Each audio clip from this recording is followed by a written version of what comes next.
2025 is officially over, so today I'm here with Brantley, and we're going to be doing a 2025 movies draft. There are a few simple rules. First of all, the film must have had a wide release in 2025. Then each team of ours has 8 teams, and obviously third, we'll spin a wheel for the first pick, and the first round in general is going to be a snake style before we get into a little bit of a back and forth. Let's get into the spin wheel. And okay, it landed on Brantley. And so, Brantley, do you want the first pick or do you want the second 2 picks? I'm going to second two. Okay, second 2. All right. So, looks like I'm going to start off the draft. I'm going to start off the draft with a movie that I think is like pretty universally loved. I think it's probably the biggest pop culture hit of the year.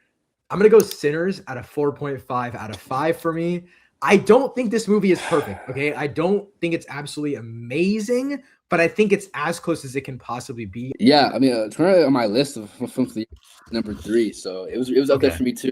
I think it's just like you said, cultural impact. I don't know. I was talking to someone about this. I feel like in terms of like films so far, like this decade, I don't know if there's like one that I feel like has had like more of like a cultural impact. I feel like in terms of just like capturing like everyone in like a single year and just like because I would say like Barbenheimer, I feel like was a moment for sure. I mean, maybe that's like Weapons was cool for like a weekend. Exactly, yeah. But like Sinners, I feel like I've heard people talk about Sinners like throughout the entire 2025. I mean, from like April when it dropped to like the end of this year. Now it's like so you can go ahead. You got 2 picks now, so you're really filling up your team. What do you got? Probably, I mean, my number 1 film of the year. I think one of the best of the decade so far. I'm going to go with One Battle After Another. Paul Thomas Anderson. Yeah, no, okay, wait. Was that what you thought? Wait. I think One Battle After Another is good, but I think it's a little overrated. I don't think it's a 5. It's actually in my 20. Like it's in my top 20. It's number 16 for me. It's Wait, I did not know this. I think the second half is a 10 out of 10, but the first half is like a 7.5. I prefer the first half. I'm not gonna lie to the second. Yeah, so that's the thing is I also think a lot of the stuff with Lockjaw isn't like other than Sean Penn's performance. A lot of his character isn't interesting to me. That's crazy. Yeah. It's crazy because even prior to One Battle, I had seen like 3 PTA movies, and like I didn't really understand the PTA hype. Like I think a lot of the other stuff that I've seen so far is like overrated. And like One Battle, it clicked. I was like, oh, I see it. So I hear that like you're calling this one overrated. Like it's funny, but I think like, I actually had it in my top 10 before I started to see a lot of the later awards stuff. I know exactly. You know exactly what I'm talking about. Yeah, but you can't leave it because I'm gonna take it. Probably gonna be like my next pick. I guess I'll get into it. If this we're talking about, I'm gonna go with next pick. Ari Aster's Eddington, bro. Yeah, that's the next. Yeah, it's good, bro. To me, this is another one where I honestly. I probably almost make this my number 1 of the year because I feel like this movie, in terms of movies that are going to age well, I think this movie's going to age like fine wine, bro. Like over the next like 5 years to the end of the decade, like I think it's going to be one of those movies that like really is like a defining film for like capturing like the current like cultural like this time of being like on the internet and just like politics 100%. And that whole like political landscape. It's the first time we have a period piece of our own time, which is like crazy to think about that we're living through things that can be made into such a satirical film like this. Yeah. What did you rate Eddington? Is that a 5er for you, or is it 4.5? It was close to a 5. I gave it 4.5. Honestly, I've only seen it once. I thought on a rewatch I might bump it up. That's a really good pick. What's your next one? So I don't really know where to go here. I'm kind of just trying to find something that's in our middle ground. For context, I can't pick my number 2 of the year, which is No Other Choice, because it hasn't had its wide release yet. For my second pick, I'm going to go Marty Supreme. I knew it. I was like, bro, just take it, bro. Just take it. I have 2 movies above this, but I feel very confident in not taking those 2 movies just yet. Marty Supreme is a 4.5 out of 5 for me. I've seen this film twice now. Literally the fastest 2.5 hours. I didn't even realize this movie was 2.5 hours until I got out of it and realized how much. Yeah, exactly. I don't know. I think this is arguably Timothée Chalamet's best career performance. I think the score is phenomenal. I think Josh is doing a phenomenal job in the director's chair. Bro, literally, it's a crazy way in the year, bro. I'm not gonna lie. Like, it's the fact that like it lived up to the hype too, and honestly, the fact that I was interested in Marty Supreme, like following the process, but like, I wasn't super excited for it. I was like, okay, period, drama, yeah. Song, like I didn't really get it, and the fact that it's like this good is like actually blown. What's your rating for Marty Supreme? You're still at a 4.5? Okay, I actually dropped it to a 4 today. Oh no! Oh I really? did. But I do want.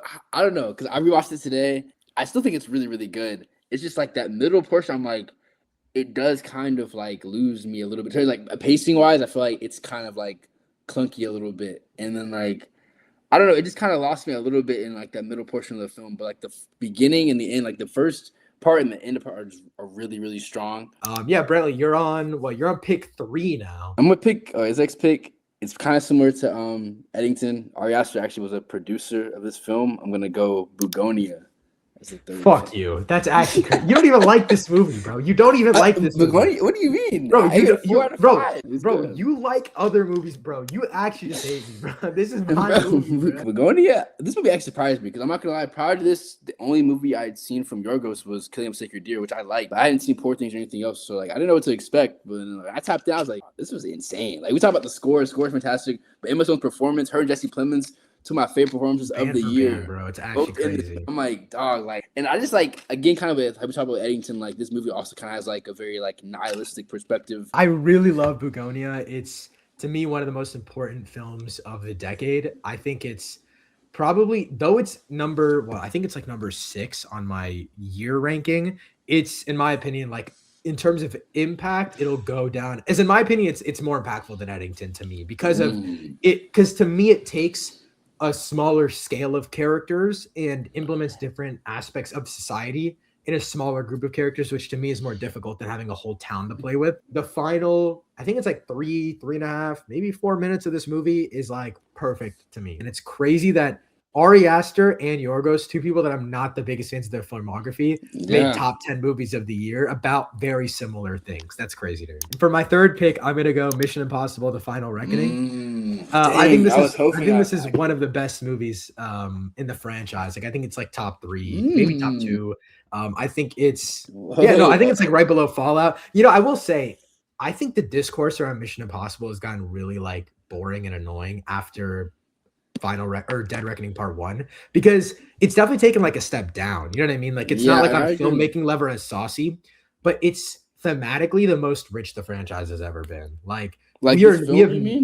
This film is like the emotional peak of the franchise, which makes sense. It's the final film, but like, bro, only Mission Impossible 3, in my opinion, really ever played with the idea of fate and destiny and like writing your own future and past and all that kind of stuff. Ethan Hunt, Tom Cruise, these are the perfect characters and vessel of a character to portray these ideas and themes. And I feel like no action franchise is putting forth this much thematic prevalence, like at all. And the fact that it's the final film in the franchise doing this makes it that much better. I didn't know you like the movie that much. For me, I like this film. I think it is my least favorite though of all the McQuarrie ones. Really? I don't know. To me, honestly, the action set pieces in this one weren't that moving to me. Like the plane stuff was cool, but like I didn't really find it like that. That makes like. Are you insane? Are you insane? This dude is genuinely doing front flip somersaults off of a plane, bro. Exactly, and I get that, and like that's the appeal. It's like, oh, it's like Tom Cruise actually on a plane. In terms of like watching on screen, I was like, this is kind of boring to me, at least. I was like, what in the actual hell is wrong with you? I mean, I'm like, this is like, okay, yeah, I get it. He's actually on a plane, but like once that kind of novelty of it wore off, I was like, I'm kind of watching the scene. I was like, okay, like I think to me, the movie is very like kind of messy, but like the core of Mission Impossible, I feel like it's there. So like I'm gonna just love it regardless. So that's why I still give it like a 4 out of 5. But like I'm not gonna lie, I thought it definitely was close to being like I think it's great, but like barely great. It was close to just only being like good. That's crazy. You got 4th pick now. What are you going for? I think this is gonna not make sense. I think this movie is good. I do think it's probably like arguably the most overrated film of the year. If you take what I think you're about to take, I'm just genuinely stealing some shit from you. Like I'm actually like I'm not even gonna like the movie and I'm taking it. I'm not even gonna give it. Maybe I haven't even seen the movie, but I've seen you post about the movie. I'm taking it. I don't give a damn. Oh, you think weapons? I'm taking weapons. But yeah, like I enjoyed it. Rewatch. I liked it, but honestly, I think this movie is bro. Like, I think it's a good film. I think it's so overrated, bro. I'm not gonna lie. Like in terms, like I think Zach Cregger, like He's very good at crafting tension. Like first, I think it's like it's good for that first watch. When I rewatched it, I'm like, it's like nothing else here to really pull. Like once you kind of get the initial like shock of like unraveling the plot and a different point of view and stuff like that, I was like, okay, like what else is there really for me to come back to with the film? And honestly, I'm not gonna lie, low key, I think I like Barbarian more than what Weapons. In the actual? I you think picked it and like you took this. more. You took this off my team because Weapons is so good. And like I wanted this is the most pandering pick of all time. I'm not gonna lie. I've never seen a more pandering pick ever in the history of making YouTube videos. This is actually, you know what's funny? I'm looking at my Letterboxd reviews right now and it says, saw this with my best friend who's a huge Craigers fan, and we both had a great time. Bro did not have a good time. For my fourth pick, I'm gonna go, and I'm really only picking this one because I know like you like it, but it's like near my. It's no. Yo, that sounded that's so bad. Crazy. Like that sounded crazy. I'm taking Frankenstein. I gave this. Let's go. I knew this shit would get you. I knew it would get one, bro. I knew it would get you. I was like, bro, that's I knew it would get you. I didn't think you were gonna take it. I was like, I don't think he likes this movie more than I do. I don't think so. I'm going 4.5 out of 5 for Frankenstein. This is one of the best creature films of the decade. Like, you actually have it rated high. I have it 4 out of 5. I was so happy I got to catch this in like on the big screen. I think visually, it looks really, really good. I don't know. I could tell like it was just really like just written, well thought out. Just dude, Jacob Elordi's performance, bro. So he went crazy. And I think people were hating on Oscar Isaac. I think he did. Really know. Good too. I thought he was good. I think the story just wasn't great for him in the first half. Like I thought it was a little uninteresting compared to where the creature goes to. You know. Bro, definitely. Bro, the creature's part dude, almost moved me to tears. But I'm not gonna lie. At certain points, I was like, yo, this is like. Actually, I feel like you might snag this. And I really like it. And actually, no, I'm not gonna do it. I'm gonna pick this one instead. I want to pick a personal one, just one that I don't think you're gonna get it. I really like this movie. I didn't think I was like this movie. I'm gonna go with Hedda, bro. Hedda. Oh shit, that's the most stupid pick I've ever seen. I thought you were gonna say Twin. Okay, I really liked Hedda when I first saw it, brother. But I see your 3.5 right here. Yeah, it's the most average movie ever. But like, I really think this movie is a very like dangerous validation of like maniacal women. Like I think it's crazy, low key. But that's why it's fire though. Like because think about like the fact that and maybe that's the point. Because I think like Nia DaCosta interview, she was like, yeah, she made a movie because like we need like more movies about just like dickhead women. Because like there's so many movies about just dickhead dudes. So I feel like that was kind of her point of the movie. But I really liked how like just cunning like Hedda is like one of my favorite characters. Like I've seen the movie like this year. Every time like Tessa on the screen, like she was so entertaining, bro. And the dialogue, at least the first like 2 acts, is just so sharp. It's witty. I'm gonna take Mickey 17 as my 5th pick.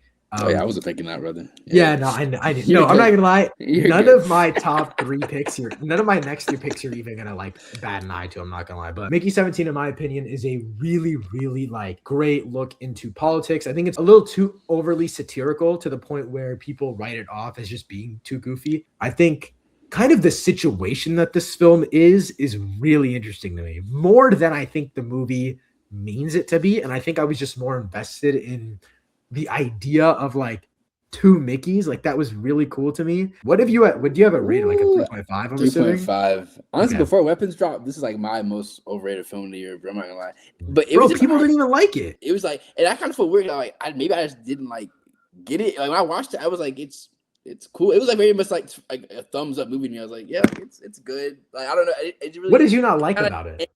It kind of just like it wasn't necessarily like they had major problems. I just didn't feel like it really did anything that stuck with me. I was like, it's cool. Like it felt like Bong Joon-ho was having fun, which is fine. Well, I think we know it's next was Knives Out, man. Wake Up Dead Man, bro. Bro. This is the best of the trilogy, in my opinion. That is the craziest shit I've ever heard. On a thematic level, on a visual level, everything here it's hitting at like just the highest of cylinders, bro. Like I don't know, like, bro, Joshua Khan's performance, I think he's the best leader of this franchise. I'm sorry, Ana de Armas. I will say, I feel like I do understand people's critique that like the actual mystery in this one might not be the best of the 3, but I think everything else is so strong that like it just kind of like I don't know swallows that like flaw to me. Do you think the mystery was actually solvable for the audience? I just haven't thought about that. I mean, I guess you're right. I mean, I agree, but I guess like is that like kind of the point, like the mystery, like, and I think it's a testament to how much Rian Johnson is diving into faith that like I kind of forgot that there was a murder mystery.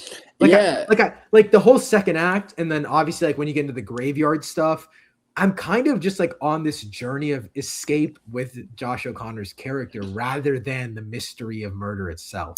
I'm gonna take this next one just like because I want to leave a little bit of, I guess, like suspense for the final one. Because if you already know what I'll pick, if I don't pick it here, I'm going to take Superman as my sixth pick. Superman is my most watched film of the year. I've liked it 5 times. I've Just seen 5 it. times?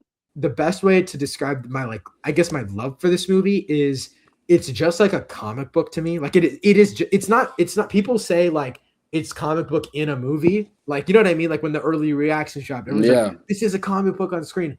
That's not what I'm saying. I'm saying like it's like comic book the movie, like comic book colon the movie. It's like it has the action of a comic book, the villainy, the heroism, 1000%. but it dives into, in my opinion, the ethical and political things that comic books used to do. Obviously, I'm very biased because this is my favorite genre of all time. This is the most impactful genre in my entire life. But the fact that like a Superman Hope Core movie was made, and then we also got like Save Palestine themes in there. I'm like, bro, we kind of just did everything that you possibly could have done right in a Superman movie. Yeah, I agree. I've seen people say like, I don't personally agree, but I know a lot of people have like with this critique, but I know a lot of people have said like it feels like too on the nose, but I'm like that kind of like is Superman. That's feel like the fucking point of Superman, like, bro. Over like just be a good person, like yeah. So that's what I liked about. I like how just directed, especially coming off the back of like the Henry Cavill films, the Zack Snyder ones. I feel like just having it one that's like very just directive, like just being very positive. Like you said, being like a comic book really come to life. I think that's the biggest compared to really any other modern comic movie. I feel like the last decade has felt more like a comic book life. Clark and Lois in the apartment early on. That's like one of my favorite scenes of the year in a movie. So yeah, no, it's really good, bro. I think my favorite scene, I would say it's like top 3 of the year for me, is the one with Pa Kent and Clark on the bench where he says like, parents are meant to give you the tools you need to live your life. You're meant to make a fool of yourself, stuff like that. Like it's also just like James Gunn doing James Gunn, like Definitely. the most I think we've ever seen. Because like Volume 2 and Volume 1 were so early in the Marvel sagas. And then you have the Suicide Squad and Peacemaker James Gunn. This feels like the blend of every amalgamation of filmmaking, casting, needle drops, thematic storytelling, all this richness that James Gunn has feels like it's finally in one movie. I fucking love this movie. By the way, it's my number 1 of the year. It's not dang. Yeah, you're on pick 7 out of 8. I'm so confident in my last pick that you're not gonna pick it that you can just go ahead and do your 2. Are you actually serious? Yeah, you go your 2. I have no doubt that you're not picking a movie that I like. I'm going Friendship, bro. Yes, I'm not gonna I wanted to pick it, but I thought you would pick it because we've talked about it. It's one of the best comedies I've ever seen in my whole life, Loki. It's really good. And it was interesting because before watching it, like the guy, what's his name, like Tim Robinson, I wasn't really, Tim Robinson, I didn't really like, I don't know, wasn't that familiar with like his style of comedy. The clips I saw, I didn't really find that funny. So I was like, bro, it's gonna be a butt, bro. And I go in the theater, I'm like, to me, I don't see people talking. Of course, like, it's funny, but I don't see people anyone talk about how kind of low-key like sad this movie is, bro. I watched it, I felt so sad watching this movie, bro. Like it like actually like look like ruined my day. It was really good, but I was like, dang, just like seeing him, and I feel like it portrays like this idea of kind of like being lonely, especially like the whole like male loneliness thing too. Is just like in like a masculine perspective, just like a person perspective, just like feeling like kind of an outsider in that space, or just like you are just kind of don't belong in a space. I just think it portrays that idea and like in almost like a scarily like an eerily just like real way. It was like certain scenes were like I'm like.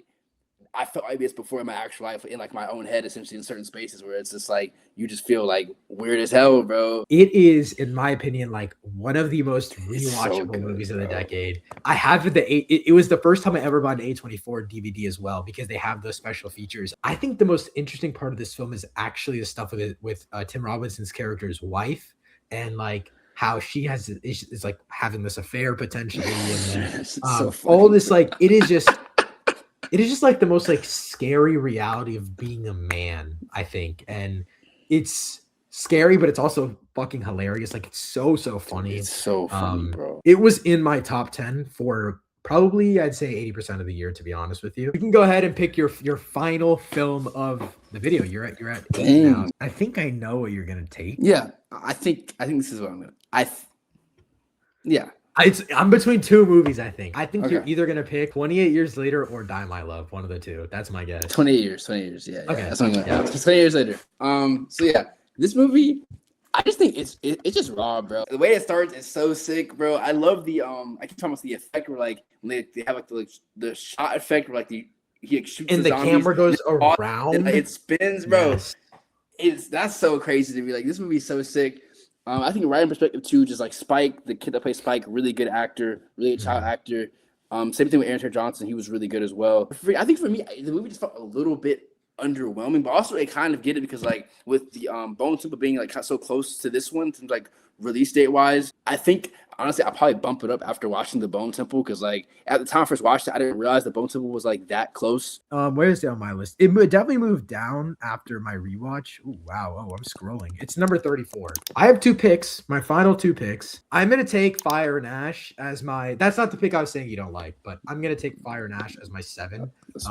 We just watched this together like a couple days ago. I really, really like this movie. It's a 4 out of 5 for me, 8.5 out of 10ish, I'd say. To me, it just repeats a lot of thematic and visual cue and setting ideas as the second film, which makes sense because it was obviously made as a part 2 and 3, or part 1 and 2, I guess. But I really, really do like what Cameron is going for in terms of at least exemplifying themes. Like Loak's character, Payakan is a really interesting character to me.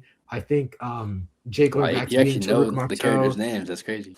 Dude, you know what's funny? I see videos of people saying Avatar has no cultural impact, and I just could not disagree more. It's not the same way like a Star Wars, like other franchise where it's like people walk around with like Jake Sully like merchandise or anything, but it's like in a way, it's like everyone's just gonna go out and see. It's just like that's the part of the argument I don't get, because it's like if it's such a big deal that people don't know the names, then why are they going back to see these unnamed characters again for a second time, third time, and why are we making $2 billion every time? Anyways, I'm gonna wrap up the defending of Fire and Ash. It's gonna make $7 billion. It's already projected to make more than Way of Water opening weekend. So my final pick, now that Brantley's already gone, I can say what I'm kind of doing. Between Brantley's 3.5 out of 5 masterpiece F1. Dude, please do not pick it, bro. Please. I am picking F1. F1 is a 5 out of 5. F1 is a perfect movie. Bro. Okay. And let me explain myself. Did you actually go 5 out of 5? F1 is perfect in the way that it's not reaching for something that's hard to do. It's not near my top 15, 20 movies of all time. It's not near the best films of the decade. But it's there's not a single wrong thing with the movie. It plays it safe, but there's not a thing that's wrong with the movie in my view. The thing is, the stuff on the track it's everything off the track that's a problem with F1. Like the movie has no soul. Like it's F1 slob. For me, it's this like drive to still be the best no matter how badly you think people are against you. That card scene to me plays out so well. Like it plays as like this descriptor of old head versus new head. It's trying to just be the basic, this is Brad Pitt, this is Joseph Kosinski, this is blockbuster filmmaking. And I get why people don't like that. But when I was sitting in the middle of row F in my IMAX dual laser theater, none of that mattered. That pretty much wraps up our draft. Brantley, could you go ahead and read out your team for the viewers? My final team, we have one battle after another. Then Eddington, then Bugonia, then Weapons, Hedda, Knives Out, Wake Up, Deadman, and finally 28 Years Later to round it out. Okay, sweet. I have Sinners, Marty Supreme, Final Reckoning, Frankenstein, Mickey 17, Superman, Fire and Ash, and the best blockbuster of all time, please, F1. That wraps up mine and Brantley's 2025 Best of the Year draft. As always, thank you guys so much for watching. We'll see you guys next time. Peace.